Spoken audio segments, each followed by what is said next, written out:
Hello friends, welcome to my channel. ఒక గరిటెతోటి బాగా కలిసేటట్లుగా కలపాలి.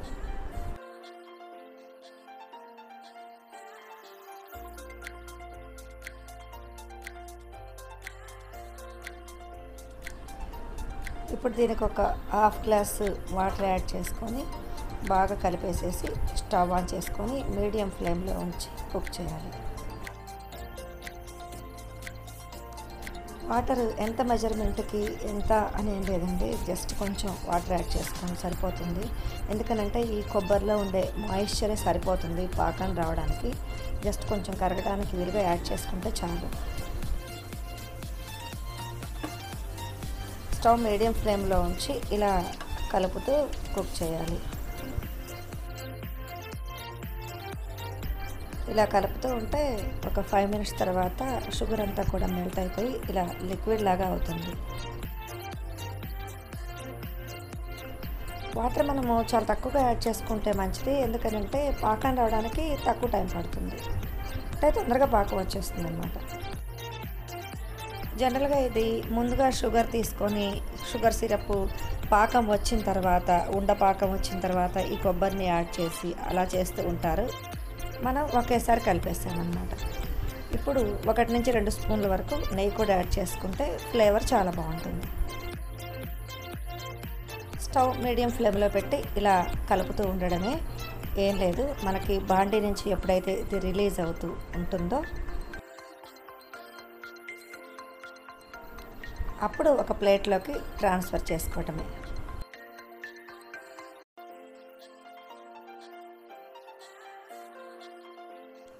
ఇప్పుడు మనం ఇంకా ఒక ప్లేట్ని ఇలా నెయ్యితోటి గ్రీస్ చేసి రెడీగా ఉంచుకుందాము. ట్రాన్స్ఫర్ చేయడం కోసం కొంచెం ఒక 1/2 టీ స్పూను యాలక పొడి కూడా వేస్తే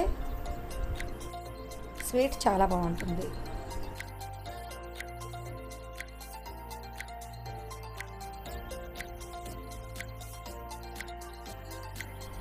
ఇలా పాకం వచ్చిన తర్వాత డిఫరెన్స్ అబ్జర్వ్ చేశారా? ఇప్పుడు చూడండి, ఇది అసలు ఇంకా బాండీకి అతుక్కోకుండా ఇలా సపరేట్ అయిపోతూ ఉంటుంది. అప్పుడే మనకు అర్థమవుతుంది. అలాగే మనం ఇలా అనేటప్పుడు గుల్లగా కూడా కనిపిస్తుంది. ఇలా గుల్లగా వచ్చి ప్యాన్ నుంచి సపరేట్ అయిపోతున్నప్పుడు ఒక 2 మినిట్స్ ఇలా కలుపుతూ ఉంచిన తర్వాత ఇది మొత్తాన్ని ఇక గ్రీస్ చేసి రెడీగా ఉంచుకున్నటువంటి ప్లేట్లోకి ఇలా ట్రాన్స్ఫర్ చేసేసుకుంటాం. చూసారా ఇలా ప్యాన్లో ఎలా అతుక్కోకుండా ఎలా నీట్గా ఉందో. ఇప్పుడు ఇదంతా కూడా ఈక్వల్గా స్ప్రెడ్ చేసుకొని దీన్ని ఒక అట్ల కాడతో కానీ లేకపోతే ఏదైనా ఒక షార్ప్ నైఫ్తో కానీ కట్ చేసుకుంటే తర్వాత పీసెస్ మనకి ఈజీగా కట్ అవుతాయి ఒక షేప్లో. లేకపోతే ఏంటంటే మొత్తం ఒకే అచ్చులాగా వస్తుంది. చూడండి, ఇలా అట్ల కాడతో అయితే నీట్గా కట్ చేసుకోవచ్చు. చూసారు కదా, కొబ్బరితోటి చాలా ఈజీగా స్వీట్ ఇలా చేసేసుకోవచ్చు. కొబ్బరి, షుగరు అంతా ఒకేసారి కలిపేసేసి జస్ట్ కొంచెం వాటర్ యాడ్ చేసుకొని అది బాగా కలుపుతూ ప్యాన్ నుంచి రిలీజ్ అయ్యేటప్పుడు ఇలా ప్లేట్లోకి ట్రాన్స్ఫర్ చేసుకుంటే సరిపోతుంది.